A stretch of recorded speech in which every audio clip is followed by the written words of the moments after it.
बोलो जयकारा बोल मेरे श्री गुरु महाराज की जय। सभी गुरुमुख प्रेमियों से सप्रेम जय सच्चिदानंद। सत्संग में जाते हैं, सभी जाते हैं। ऐसा नहीं कि थोड़े दिन हुए या थोड़े महीने हुए या कुछ साल हुए हैं। कई लोग तो 20 साल, 30 साल, 40 साल, 50 साल या कई सालों से यानी उम्र व्यतीत होने लगी है, सत्संग पर पहुंच रहे बखूबी, पर चेहरे उनके बुझे बुझे से दिखाई पड़ते हैं। कहीं प्रसन्नता नजर नहीं आती और वार्ता में कहीं से कोई संतुष्टि सत्संग की नजर नहीं आती, या यूं कहें कि सत्संग का लाभ भीतरी तौर पर या बाहरी तौर पर जो होना चाहिए वो नहीं नजर आता, यानी लाभ की श्रेणी में वो नहीं पहुंच पा रहे हैं।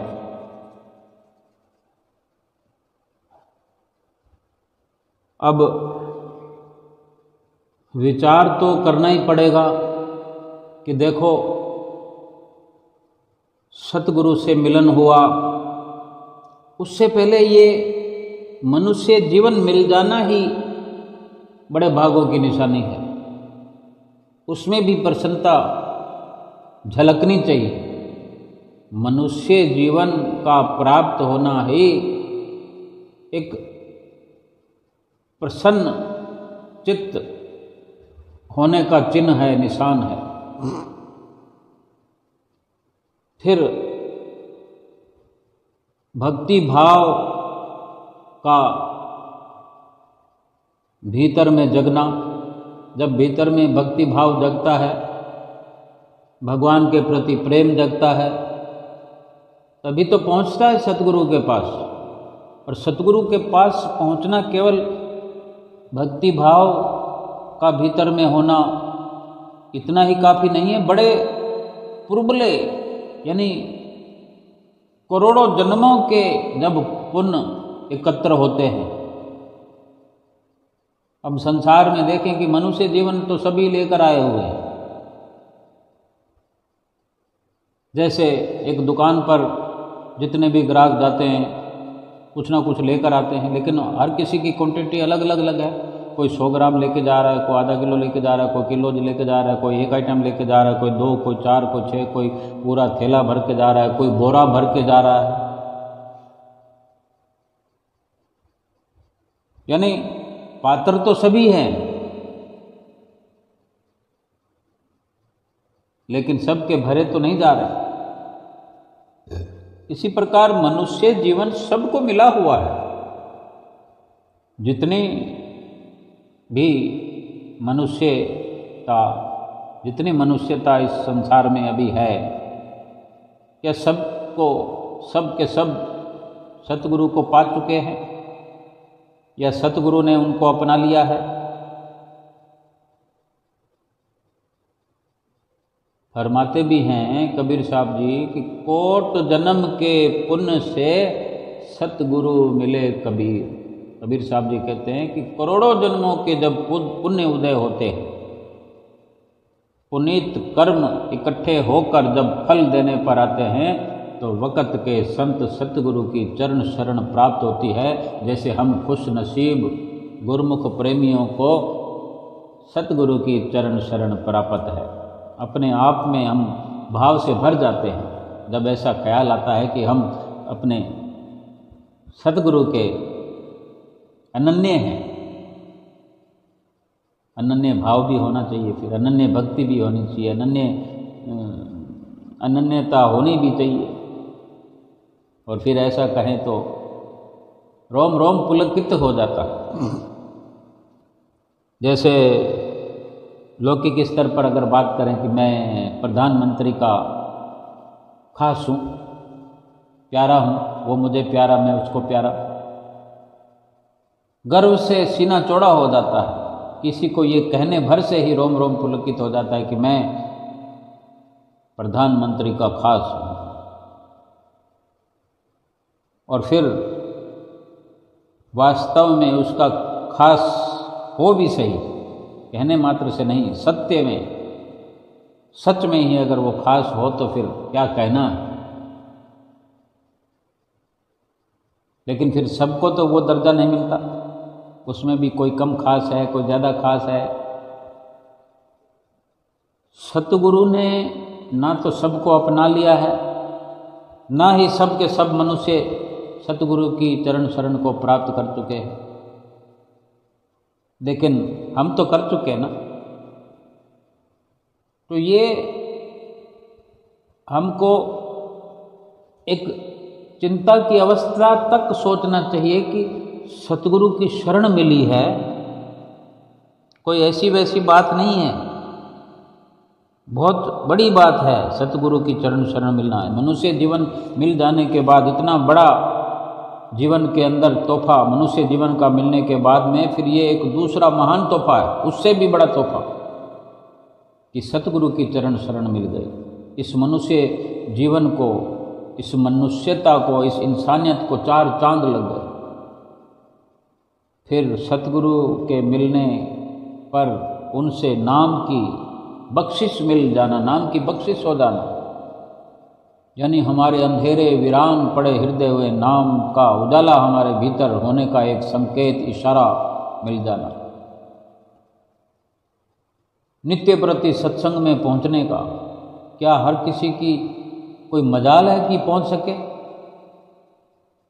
सत्संग में हम जाकर देखेंगे, जो भी हॉल होता है, जो कमरा होता है, जहाँ जहाँ भी कोई कुटिया आश्रम में देखें कि जो हॉल है, क्या रोज का रोज खचाखच भरा होता है?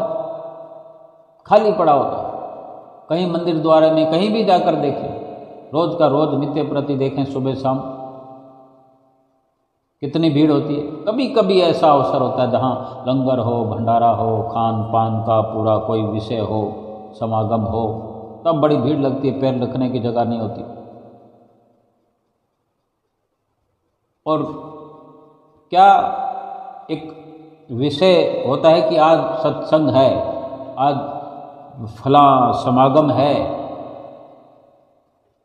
लेकिन सत्संग तो रोज नित्य प्रति करने के लिए कहा जाता है, करना होता है, नियम में शामिल है। भीड़ तो रोज होनी चाहिए।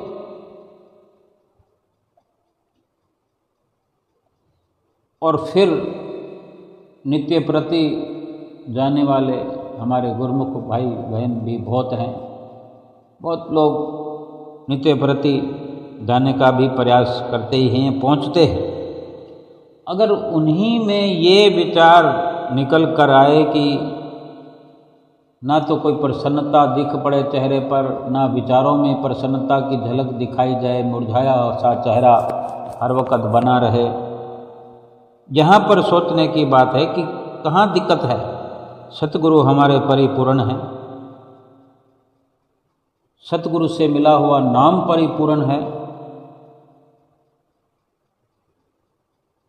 जो कोई व्यवस्थापक हो, कहाँ कोई आपत्ति हो ही नहीं सकती। फिर हम विचार करें, कहीं हम में ही तो कमी नहीं है, हम तो कहीं कोई गलती पर नहीं है। तो ये विचार तो किया जा सकता है, टटोला जा सकता है अपने अंदर, भीतर, बाहर, इधर उधर, कहाँ से कोई परेशानी आ रही है, हम सोच सकते हैं। लेकिन अवश्य ही कुछ ना कुछ हमारे भीतर कमी है। अब ये हम देखें कि हम किस प्रकार का सत्संग अटेंड कर रहे हैं, किस प्रकार से भजन अभ्यास कर रहे हैं, और किस प्रकार से हमने अपने विचारों को अडोल करके रखा हुआ है या डोल रहे हैं हमारे विचार, मन हमारा स्थिर हो रहा है कि नहीं, स्थिर होने के लिए हमने प्रयास भी किया है कि नहीं, या केवल चले जा रहे हैं, चले जा रहे हैं, फिर आ रहे हैं, जा रहे हैं, आ रहे हैं, जा रहे हैं, आ रहे हैं, और वर्षों गुजर रहे हैं। हम किसी दुकान पर चले जाएं, रोज़ का रोज़ चक्कर लगाएं, लेकिन वहाँ से कुछ लेकर नहीं आए, फिर किस लिए गए? ऐसे ही घूमने, चक्कर लगाया, हाल चाल पूछा, क्या हाल है, क्या हाल है, ऐसा किया, बाहर निकल के आ गए। लोग तो ये समझेंगे कुछ सामान लेने गया होगा, ये रोज़ सामान लेने जाता है, लेकिन हम लाएं या ना लाएं ये तो हम पर है, हम तो यूं ही जा रहे हैं। तो लोग समझते रहे कि हम सत्संग में जा रहे हैं, लेकिन हम सत्संग में जा रहे हैं तो कुछ ना कुछ लाना चाहिए। किसी दुकान में जाते हैं, वहाँ पर कुछ अगर लेना है तो उस पर कुछ ना कुछ खर्च करना पड़ा है, हमने समय खर्च किया है, दुकान पर गए हैं, लेकिन किसी सामान को लेने के लिए पैसा भी खर्च करना पड़ेगा समय के साथ साथ, है कि नहीं? अगर किसी दुकान में जाएंगे, सामान लेना होगा तो पैसा खर्च करेंगे कि नहीं, तभी कुछ सामान मिलेगा। लेकिन लोग तो यही सोचेंगे कि दुकान पर गया होगा, कुछ लेने गया होगा। लेकिन सत्संग पर जाते हैं तो फिर वहाँ से हम लाएं या ना लाएं तो लोग तो समझेंगे कि रोज़ सत्संग में जाता है, लेकिन खाली हाथ लिए वापस आ जाता है तो कौन जानता है। लेकिन अगर कुछ सत्संग से कुछ उठाकर लाए तो चेहरे पर दिखना तो चाहिए, तो फिर यूं ही समझा जाएगा कि सत्संग में गया और खाली हाथ वापस आ गया। समय तो लगाया, लेकिन ये कितनी सुंदर बात है कि वहाँ पर सत्संग से सत्संग लेकर आना हो तो वहाँ पर लगता कुछ भी नहीं है। समय तो वहाँ भी लगता है, समय वहाँ भी लगता है, लेकिन सत्संग की दुकान पर जाने से समय लगता है लेकिन धन नहीं लगता। फिर भी अगर हम नहीं लेकर आएंगे, खाली हाथ आएंगे, तो फिर वही बात होगी कि 20 साल हो गए, 30 साल हो गए, 40 और 50 साल हो गए, कोई लाभ नहीं हो रहा, कोई खुशी प्राप्त नहीं हो रही। शायद ऐसा ही हो।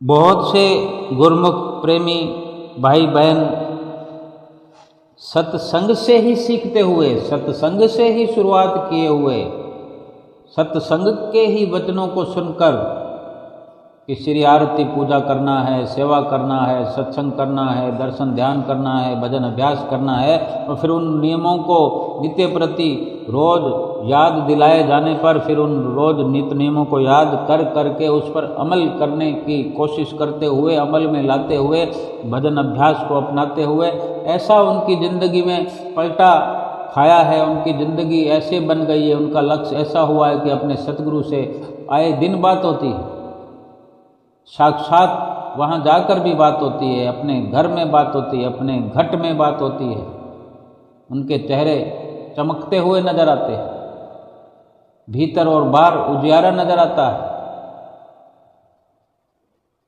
उनकी वाणी पर मिठास होता है, उनकी जो विचारधारा है वो गहराई वाली होती है। 2 मिनट की किसी का संग करने पर, ऐसे लोगों का, गुरुमुखों का संग करने पर, जिनको भी अवसर मिलता है ऐसा उनका संग करने का, उनको 2, 4, 5 मिनट में भी एक आनंद की लहरें भीतर से उठने लगती है। ये सतगुरु के नाम का प्रभाव है, असर है। कैसे कह दें कि सत्संग में जाकर के लाभ नहीं हुआ, भजन अभ्यास किया फायदा नहीं हुआ, श्री आरती पूजा करते हैं लाभ नहीं होता? किसकी करते हैं? हाथ में थाली घूमती चली जाए और आँखों के भी अंदर और दिल दिमाग में घर परिवार का चेहरा घूमता रहे,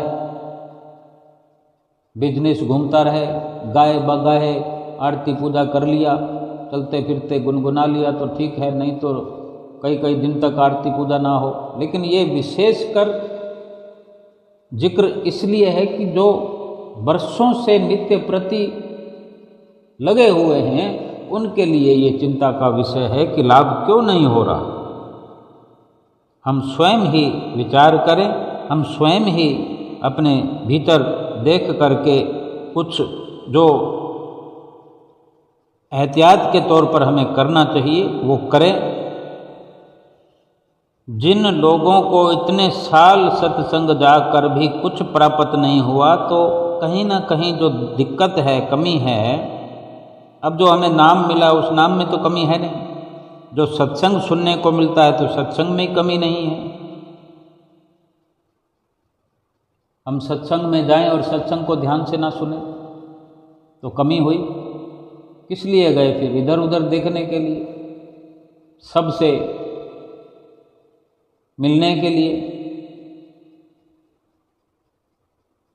और सत्संग ध्यान से सुन लिया तो फिर उस पर अमल नहीं किया, ये भी कमी है। अमल किया तो पूरा नहीं किया, आधा किया, आधा अधूरा अमल किया, आधे से भी आधा अमल किया तो उतना ही लाभ होगा। अगर 2 घंटे खर्च किए, 2 घंटे की अहमियत हमने समझी नहीं, फिर 2 घंटे में जो कार्य किया उसकी भी अहमियत समझी नहीं, जो अमल से लाभ होता है उसकी भी अहमियत समझी नहीं, तो फिर लाभ होगा कहाँ से? हम ऐसा भी देखने में आता है कि सत्संग में नींद आने लगती है,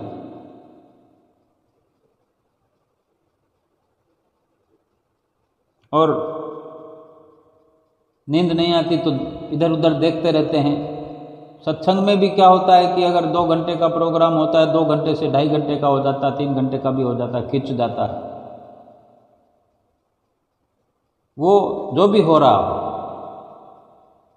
अब हम लाभ समझकर अगर जाते हैं तो फिर 2 घंटे से 2.5 घंटे हो जाएगा, तो हम 2 घंटे का लाभ लेने गए थे, हमें 2.5 घंटे का लाभ मिलने लगा, तो ये तो लाभ हो रहा है ना। लेकिन हमें लाभ लेना नहीं आता तो फिर हम बोर होने लगते हैं, दुखी होने लगते हैं, घड़ी देखने लगते हैं, कब सत्संग खत्म होगा ये सोचने लगते हैं, ये सोचते रहते हैं। सत्संग घर से बाहर आकर कुछ इस प्रकार के गिले शिकवे शुरू कर देते हैं। जब भीड़ के भीड़, झुंड के झुंड बाहर निकलते हैं तो एक दूसरे से मिलना जुलना होता है, सत्संग क्या हुआ ना हुआ, जैसे एक अंदर टीस चलती होती है, जैसे अंदर भीतर कुछ भरा होता है कि नित्य प्रति फलां व्यक्ति से मिलना है, फलां माता से मिलना है, फलां बहन से मिलना है, नित्य प्रति मिलना होता है। तो जैसे बाकी का समय जो व्यतीत होता है घर में, उस वक़्त जो घटित होता रहती है घटनाएं, कि फिर जब सत्संग में सब मिलेंगे जुलेंगे तो फिर यही बातें करेंगे, तो वो एक इंतज़ार लगी होती है सत्संग की कम, और उस प्रकार की चर्चा बातें करने की एक अलग सी उमंग भीतर में पनपती रहती है, जो वक्त मिलते ही वही सब युद्ध अभ्यास पर वो जंग छिड़ जाती है बातों की, यानी होड़ लग जाती है। उधर से भी यही बात और इधर से भी यही बात, कोई अपनी बात को पूरा ढंग से कह नहीं पाता, क्योंकि समय कम होता है और इस प्रकार की विचारधाराएं, विकार जो भरे पड़े होते हैं वो ज़्यादा होते हैं। ना तो कोई निष्कर्ष निकलता है, ना कोई पूरी बात कह पाता है, अगर कह भी दी जाए तो ना सुनने वाला कोई समाधान कर पाता है। वो भी दुखी है और ये भी दुखी है। लेकिन जिस सत्संग में आए थे, अगर उसमें विश्वास हो जाए तो उन दोनों का ही समाधान सत्संग से निकल सकता है, क्योंकि समाधान सत्संग में है। जो भी परेशानी रही हो, बहू सास से दुखी, सास बहू से दुखी, ऐसा कुछ है, पत्नी पति से, पति पत्नी से, बच्चे माँ बाप से, माँ बाप बच्चों से, अड़ोसी पड़ोसी से और पड़ोसी अड़ोसी से, कुछ भी समस्याएं हैं, सबका समाधान सत्संग से होता है। सत्संग करो, सत्य में रहो, सत्य पर चलो, सत्य सुनो, सत्य कहो, निंदा चुगली बुराई, वैर विरोध ईर्षा छल कपट सब के सब इस इंसानी जीवन के लिए नहीं बने हुए हैं।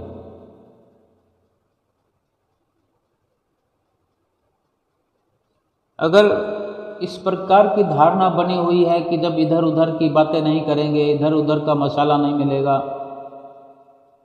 अड़ोस पड़ोस की बुराइयां नहीं करेंगे, पेट नहीं भरता, अगर ऐसा मन में है तो फिर सत्संग कहाँ भरा हुआ है? सत्संग कहाँ भरते हैं हम? ये जहाँ सत्संग होना चाहिए वहाँ तो ये सारी विचारधारा और इस प्रकार के बुरे विकार भरे पड़े होते हैं, सत्संग कैसे प्रवेश करेगा? फिर सत्संग में जाने का लाभ क्या है? क्या वो एक ठिकाना है इस प्रकार का समय व्यतीत करने का, चिकनी चुपड़ी बातें करने का, निंदा चुगली बुराई करने का? क्या वो ठिकाना है? हमने ये समझा है, ऊपर से नाम दे दिया कि हम सत्संग में गए, जाते हैं, इतने साल हो गए। सत्संग का बड़ा लक्ष्य यही है कि हम सत्य के पुजारी हो गए, हमने सत्य को अपनाया है, सत्य हमारे भीतर है, सत्य हमारे बाहर है, हम सत्य सुनते हैं, सत्य कहते हैं, सत्य पर चलते हैं, फिर तो लाभ होगा। अगर नहीं तो फिर सत्संग में जाते रहे, जिन सतगुरु को हमने अपनाया है वो भी नहीं मिलेंगे, हमें मिलकर भी नहीं मिलेंगे, उनको पाकर भी हमने पाया नहीं है, नाम लेकर भी हमने नाम जपा नहीं है तो नाम का लाभ नहीं होगा, भजन अभ्यास का भी लाभ नहीं है। बैठते हैं तो वही जो हमारे भीतर में विकार भरे पड़े हुए हैं वही हमारे भजन सुमरन पर बैठने पर भी वही घूमता रहता है चित्त में, दिलो दिमाग में, मस्तक में, जिससे हम ऊब जाते हैं, भजन सुमरन में भी समय नहीं दे पाते। सतगुरु हमारे बड़े दयालु हैं, ना उनके सत्संग में अंधेरा है, ना उनके नाम में, ना उनके दीदार में, अगर है तो केवल रोशनी और रोशनी है। सतगुरु तो प्रकाश का मीनार है, रोशनी का मीनार है। उनके वचन भी मार्गदर्शन के लिए एक प्रकार का प्रकाश है, उनका सत्संग भी प्रकाश है। साध संग में चांदना, सकल अंधेरा हो सहजो दुर्लभ पाइए, सत्य संगत में ठोर। संतों के सत्संग में तो चांदना है, प्रकाश है, और हम कहाँ अंधेरा ढो ढो कर ले आते हैं। वहाँ तो अंधेरा जाकर हमें खाली कर देना चाहिए, प्रकाश भर लेना चाहिए अपने भीतर, और वो प्रकाश फिर अंधेरे में बदले उससे पहले फिर चले जाना चाहिए, फिर भर लेना चाहिए, और इतना प्रकाश भर लें कि फिर अंधेरे का तो नामो निशान रहे ही ना। घर के अंदर हम किस प्रकार प्रकाश की व्यवस्था करते हैं? लाइट का कनेक्शन होने पर भी लाइट की कटिंग हो जाती है, बत्ती गुल हो जाती है, तो हम उसके कई समाधान कर लेते हैं कि लाइट जाते ही तुरंत वो जो साधन हमने अपना रखा है तुरंत लाइट जल जाती है, 1 मिनट के लिए भी अंधेरा नहीं होता। बाहर की दुनिया के लिए हम इतने सजग हैं, और भीतरी व्यवस्था हमारी इतनी टफ क्यों है? क्यों डामाडोल व्यवस्था के साथ अपने भीतर में हम रहते हैं? हमें नाम की बख्शिश की जरूरत थी इस मनुष्य जीवन में। मनुष्य जीवन की हमें जरूरत थी कि नाम लेकर के नाम जपना। मनुष्य जीवन मिला, नाम भी मिला, अब जपते क्यों नहीं है? जपेंगे नहीं तो फिर मनुष्य जीवन का फायदा क्या? नाम लिए का लाभ क्या? सिमरन तो हमें ही करना पड़ेगा ना। सत्य का संग तो हमें भीतरी तौर पर अपनाना पड़ेगा, स्वीकार करना पड़ेगा। अंदर जो विकार भरे पड़े हैं, जो आलतू फालतू उलूल जुलूल विचार हैं, उनको बाहर तो हम ही करेंगे।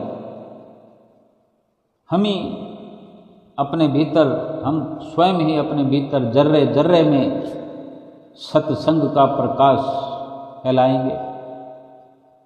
सतगुरु हमें मार्गदर्शन दे सकते हैं, करना तो हमें पड़ेगा। अगर रोटी बनी बनाई तैयार है तो खानी तो हमें स्वयं को पड़ेगी। क्या रोटी बनाने वाला निवाले भी हमारे मुंह में डाले? अगर डाल भी दे, इतने व्यवस्था भी हो जाए, तो फिर चबाएगा कौन? चबाना तो हम ही को पड़ेगा।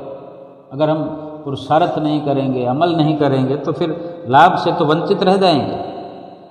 सत्संग तो हमें जाना ही है, और जो बदलाव करना है वो हमको करना पड़ेगा। आज से करें, अभी से करें। एक संकल्प लें कि कल का जीवन हमने बदल दिया। आज से अभी से नई शुरुआत कि सत्संग पहुंचने के लिए जब घर से निकल पड़े हैं तो कोई फिजूल उलूल जुलूल बात नहीं करनी।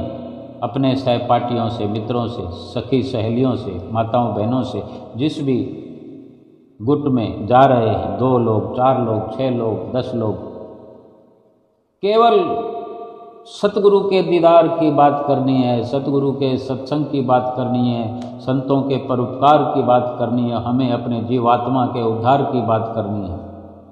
और कोई ख्याल अपने भीतर में रखे ही क्यों आने दें? बहू ने ऐसा किया, बहू ने वैसा किया, क्यों ये विचार करें कि सासू ने ऐसा किया कि वैसा किया? किसी ने कुछ नहीं किया, जो कुछ किया हम ही ने किया। हमारे साथ जो कुछ भी हो रहा है या होता होएगा वो हमारा ही किया हुआ है, अपना ही किया हुआ है, अपना किया भुगत रह दिया। ये जीवन तो इन सब पापों की कटिंग करने के लिए मिला है, पापों को काटने के लिए मिला, और हम फिर से और पापों के बोरे भर रहे हैं, पापों की गठड़ियाँ भर रहे हैं। पिछला पड़ा हुआ है, खत्म नहीं हुआ। एक थाली में अगर खाना पड़ा हुआ है और हम और लेते जा रहे हैं, क्या इतना भी नहीं समझते? हम मना कर देते हैं कि बस और नहीं चाहिए, बस और नहीं चाहिए। जहाँ मुफ्त में खाना मिल रहा हो वहाँ भी हम बस कर देते हैं, क्योंकि जगह नहीं है तो फिर स्वास्थ्य थोड़ी खराब करना है। तो ये भी वही बात है, जब पाप की गठड़ियाँ जो केवल दुख देने वाली है, उनको और भरने से क्या लाभ? अगर पहले से दिल दामन भरा हुआ है पापों से, फिर पापों की जरूरत कहाँ है? पापों की तो सजा मिलती है, भला पापों की कोई कामना करता है? लेकिन हम कर रहे हैं, हमसे हो रहा। निंदा, चुगली, बुराई, इनसे क्या मिलना? छल, कपट, झूठ। विचार करें, समझदार बने। हमको कोई सुमरन करने के लिए दूसरा आकर के हमें पकड़ कर नहीं करवाएगा। हमें विचारों से पकड़ करवाने के लिए सतगुरु जो उन्होंने जिम्मा लिया है वो कोई कमी नहीं रखे हुए हैं। हर प्रकार की सुविधा उन्होंने घर बैठे भी हमें दी है। सब कुछ उनकी कृपा से, धन धान्य भरपूर है, जितना भी है वो भरपूर है। उसको खर्च करके देखें, वो भक्ति के राह पर चल कर देखें, पहले से भी अधिक भरपूर हो जाएगा। 4 चांद लग जाएंगे, हम निहाल हो जाएंगे। ऐसे सतगुरु हमारे दयालु हैं, परोपकारी हैं। जब सतगुरु नाम की बख्शिश करते तब हमारे कुछ पाप कम हो जाते हैं। नाम की बख्शिश करने से हमें दुख दर्द सहने की एक शक्ति मिल जाती है, एक सर्टिफिकेट मिल जाता है कि हम दुख जो आते हैं या आएंगे उनको सहन कर पाएंगे। एक ये नाम का प्रकाश है। केवल नाम के मिलने भर से ही इतनी शक्ति सतगुरु हमारे भीतर भर देते हैं। फिर नाम को अगर जपे तो 4 चांद लग जाएंगे। यमराज के चक्कर से हमें आज़ाद करते हैं जो नाम की बख्शिश हमें करते हैं। हमने क्या समझ रखा है नाम को? वो कोई 2-4 शब्दों का केवल नाम नहीं है, वो यमराज से बेखौफ करने वाला नाम है, 84 लाख योनियों से बचाने वाला नाम है। यमराज भी हमारा कुछ बिगाड़ नहीं सकता। तीनों लोकों में कोई हमें डरा नहीं सकता, कुछ हमारा बिगाड़ नहीं सकता। लेकिन सुमरन हमें खुद करना पड़ेगा। सत्संग भी जाना है तो सत्संग करके लौटना है, सत का संग करके आना है, सत का संग करने जाना है। नित्य नेम सत्संग नित्य प्रति अपनाएं। घर में बैठकर भी सत्य का संग कर सकते हैं और करना चाहिए। जहां भी जाएं सत्य का संग करना चाहिए।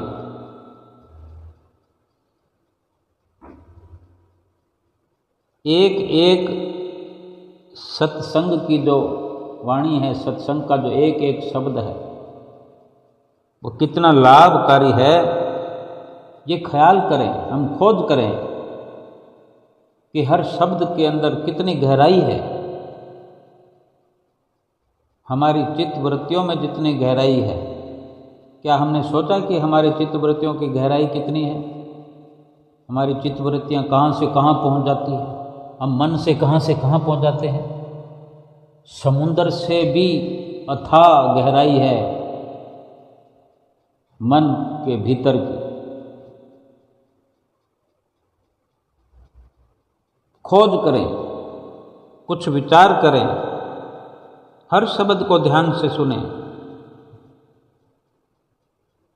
सत्संग का लाभ इतना होना चाहिए, भजन सुमरन का लाभ इतना होना चाहिए। घर में बैठ के भजन करें, सुमरन करें ऐसा कि जिसका सुमरन कर रहे हैं, जिसने नाम की बख्शिश की है, उसके दर्शन दीदार करते हो जो सिमरन करते हैं, कि श्री दरबार में जा कर के जब श्री दर्शन करने पहुँचे हैं तो ऐसी बख्शिश हो कि सतगुरु से मुलाकात हो जाए, अकेले में बात हो जाए, सतगुरु हमारा हाल पूछें, हम अपने सतगुरु का हाल पूछें।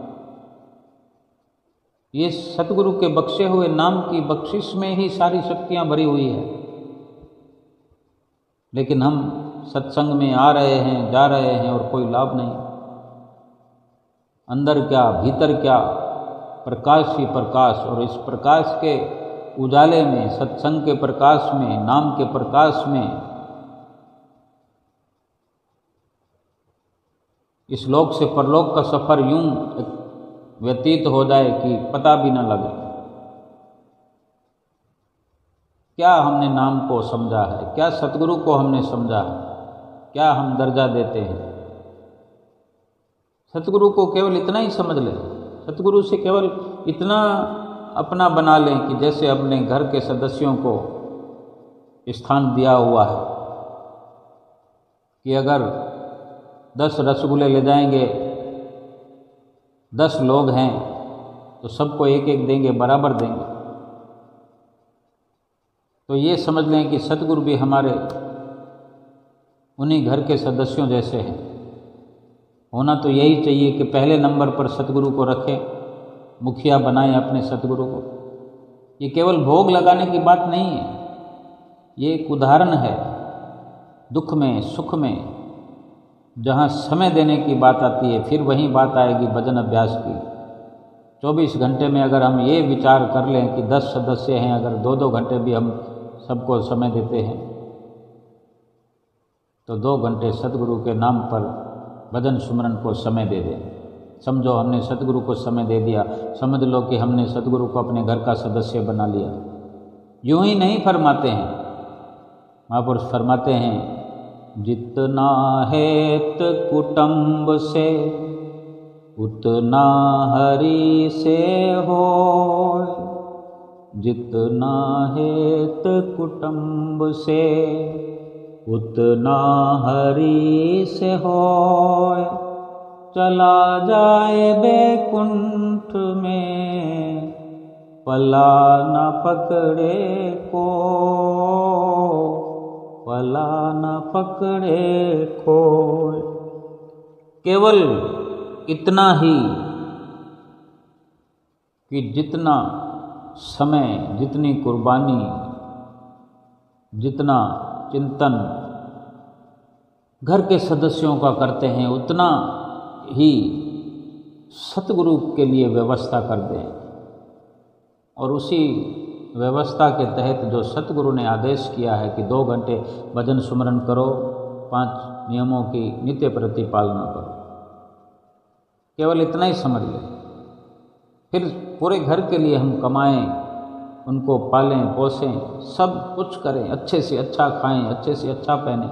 सतगुरु के लिए तो केवल यही प्रसन्नता का विषय है कि उनका कहना हम मानने लग जाएं कि 2 घंटे भजन अभ्यास करें तो हमें खुशी होनी चाहिए। जैसे बच्चों के लिए हम कोई चीज़ लेके जाते हैं और उनके लिए थक हार कर एक मेहनत मजदूरी करने वाला, एक रेडी लगाने वाला, आलू प्याज की रेडी लगाने वाला भी इतना मेहनत करता है। और रेडी लगाने वाला ही नहीं, आलू प्याज की बोरियां उठाने वाला, पल्लेदारी करने वाला भी 2 बोरियां अधिक उठाने का प्रयास करता है कि हमारे बच्चों के लिए कुछ अधिक चॉकलेट आ जाएगी, या हमारे बच्चों के लिए आज किसी बच्चे का जन्मदिन है तो आज एक केक की व्यवस्था कर देंगे, 200-400 रुपये ज़्यादा लगते हैं, तो वो 200-400 रुपये ज़्यादा कमाने की कोशिश करता है। उससे चाहे उसकी कमर में दर्द हो जाए, घुटनों में दर्द हो जाए, सिर में दर्द होने लगे, लेकिन वो बच्चों की प्रसन्नता चाहता है।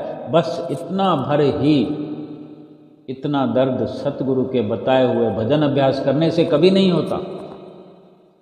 उनके आज्ञा की पालना करने में राहत मिलती है, राहत ही राहत मिलती है। हम खुद विचार करें कि अगर हमने दृढ़ संकल्प कर लिया कि 2 घंटे भजन अभ्यास करना है, 2 घंटे बैठ जाएं हम 2 घंटे के लिए, आराम मिलेगा या थकान होगी? कौन से घुटनों में दर्द होगा? आलती पालती अगर नहीं लगा सकते, कोई उम्र दराज है तो टांगे लंबी कर लो। कमर में दर्द है तो दर्द जब बोरियां उठाने में ज़्यादा होता है या आराम से बैठ जाने में दर्द होता है? और फिर भी दर्द हो रहा है तो पीछे दीवार के साथ 1-2 तकिए लगा लो, 3 तकिए लगा लो, मुलायम मुलायम पिलो लगा करके, कितना दर्द होगा? कौन सी आफत है उसमें जो हम नहीं करते? हम करना नहीं चाहते, लेकिन उस करने में शरीर दर्द हो रहा है, ऐसा कोई कहता है तो सर्वथा गलत है, दुख की बात है। केवल और केवल आराम मिलता है, मन को आराम। ऐसे थोड़े करते हैं कि मन विश्राम पाता है, मन स्थिर हो जाता है। जो भटकता फिरता है, रोता फिरता है पूरे संसार में, वो भटकना समाप्त होती है। शरीर आराम से बैठता है, शरीर आराम से स्वस्थ होने की कगार पर पहुंच जाता है।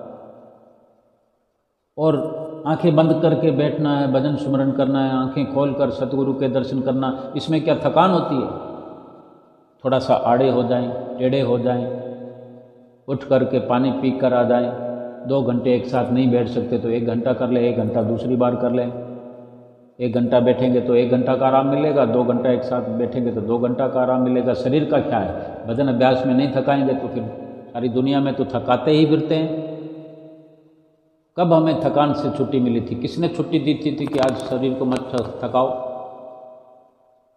अगर हम मजदूर नहीं हैं, करोड़पति हैं, कारोबारी हैं, बिजनेसमैन हैं, 5, 10, 20 हज़ार, 50 हज़ार रोज़ कमाते हैं, 1 लाख, 2 लाख, 50 लाख रोज़ कमाते हैं, करोड़, 2 करोड़, 50 करोड़ रोज़ कमाते हैं, और केवल कुर्सी पर बैठे घूमते रहते हैं, बोलते रहते हैं, मीटिंग पर मीटिंग, मीटिंग पर मीटिंग करते हैं। खाना तो खा नहीं सकते हम, समय पर खाना नहीं खा सकते,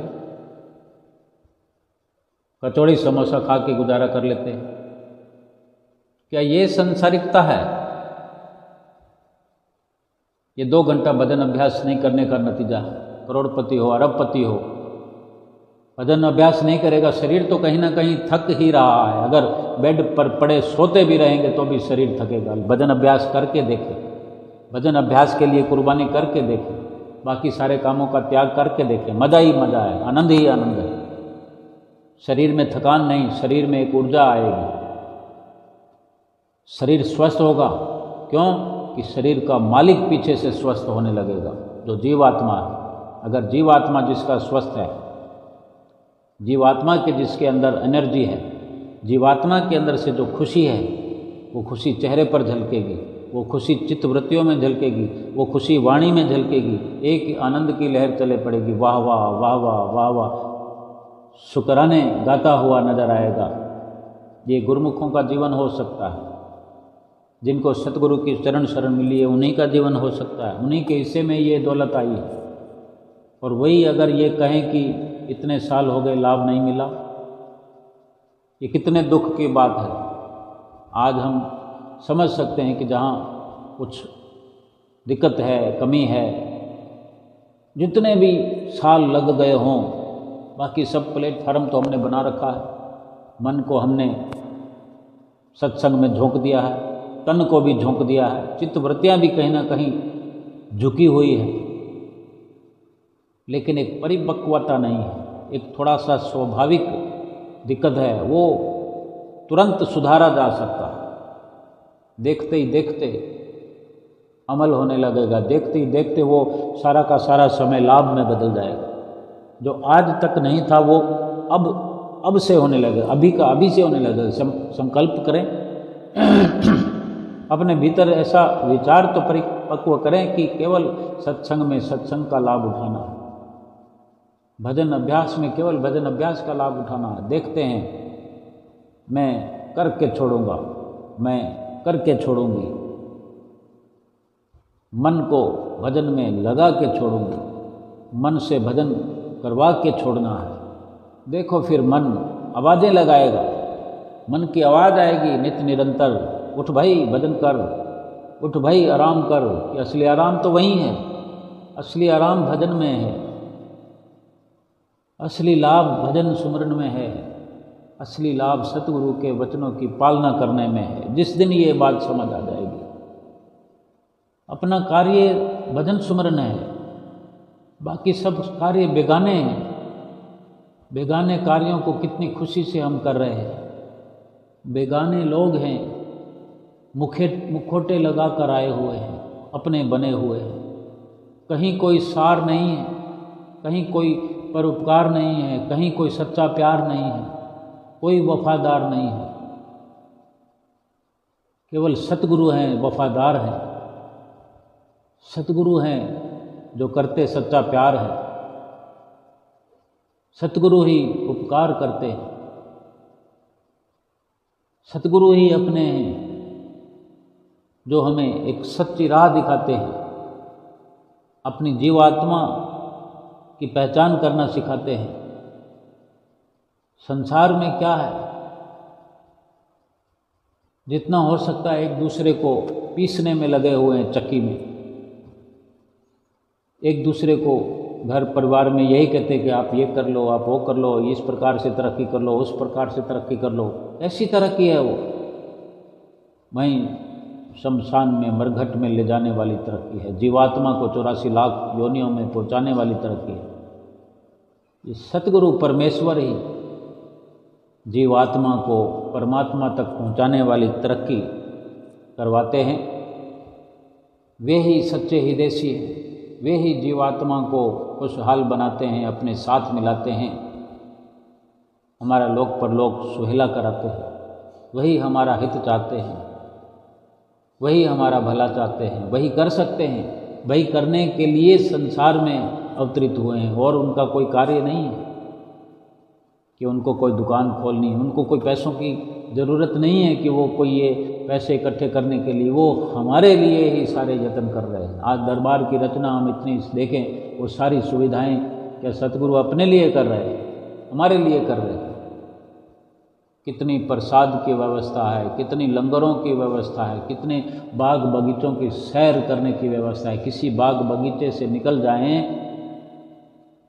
आहा, अभी सुगंध आने लगी, अभी वो नज़ारा आंखों के सामने घूमने लगा कि मोती बाग में घूम रहे हैं, आनंद पार्क में घूम रहे हैं, श्री प्रयाग धाम के बसंत पार्क में घूमने लगे हैं। कैसा वो नज़ारा सामने आंखों के आ जाता है कि बसंत पार्क को अभी श्री गुरु महाराज जी 2020 में उद्घाटन किया, हुजूर छठी पातशाही गुरु महाराज जी ने। उससे पहले वहाँ पर गंदा पानी, गंदा नाला बहता था वहाँ पर। सब चारों ओर हरियाली ही हरियाली कर दी हमारे श्री गुरु महाराज जी ने। ये श्री परमहंसों का कितना उपकार है हमारे शरीर के लिए। इतनी व्यवस्था, बाहरी तौर पर इतनी व्यवस्था, भीतरी तौर पर इतनी व्यवस्था, हमारे जीवात्मा को नहीं, शरीर को भी इसी जीवन में जीवन रहते खुशहाल बना रहे हैं, बनाते चले जा रहे हैं। एडी से लेकर चोटी तक, बाहर और भीतर सतगुरु ने ऐसी व्यवस्था की है कि त्रिलोकी के अंदर और कोई नहीं कर सकता। वही परब्रह्म है, वही परमेश्वर है, और परमेश्वर ही ऐसी व्यवस्था कर सकता है जिसका ना और हो, ना छोर हो, ना आदि हो, ना अंत हो। ऐसी व्यवस्था कहाँ से कहाँ तक डंका भक्ति का श्री परमहंसों ने फहरा दिया है। दिन दुनी रात चौगुनी तरक्की श्री आनंदपुर दरबार की भजन भक्ति की सेवा की जो लहर चली हुई है, आज कहाँ से कहाँ, आज भी सैकड़ों आश्रम निर्माण में चल रहे हैं श्री गुरु महाराज जी की देख रेख में। नित्य प्रति नित्य निरंतर सेवा का कार्य चलता रहता है, तन से, मन से, धन से। जीवात्मा का उद्धार ही तो हो रहा है। आज हम जिस भी शहर में चले जाएं, एकमात्र हमारे शरीर का भी ये सहारा है कि कहीं कुटिया पर, आश्रम पर थोड़ा आश्रय ले सकते हैं, मिलता है, लाभ मिलता है। सतगुरु ने कितने एंगल से हमारे लाभ के लिए व्यवस्थाएं की हैं, हम वर्णन नहीं कर सकते, हम सोच नहीं सकते।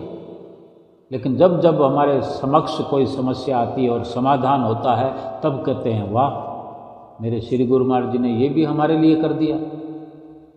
इसी प्रकार अंतिम श्वास तक और इस जीवन में नहीं, हर जीवन में ये हम महिमा का गायन करते रहेंगे, लेकिन हम समझ नहीं पाएंगे कि कितनी व्यवस्थाएं श्री सद्गुरुदेव महाराज जी ने हमारे तन के लिए, मन के लिए, जीवात्मा के लिए, धन के लिए भी किए। धन कमाना संसार में हमारे लिए आसान हो गया। कोई गुरुमुख प्रेमी नहीं कह सकता कि मैं दुखी हूँ। जिसने अपने सतगुरु से प्रीत लगाई है, जिसने अपने सतगुरु के वचनों पर अमल किया है, कर रहे हैं, उसकी तकदीर बढ़ चढ़कर उसके कदमों में आकर के उसको मदद दे रही है। ये मेरे सतगुरु की अपार कृपा है, ये मेरे सतगुरु की दयालुता है, ये मेरे सतगुरु का प्यार है। हम सब पर बरसता रहे सतगुरु की प्रसन्नता, हम सब गुरुमुख प्रेमियों पर होती रहे, नित्य निरंतर होती रहे। हम सतगुरु की प्रसन्नता के पात्र बने और लोक परलोक सुहेला कर जाएं। बोलो जयकारा बोल मेरे श्री गुरु महाराज की जय।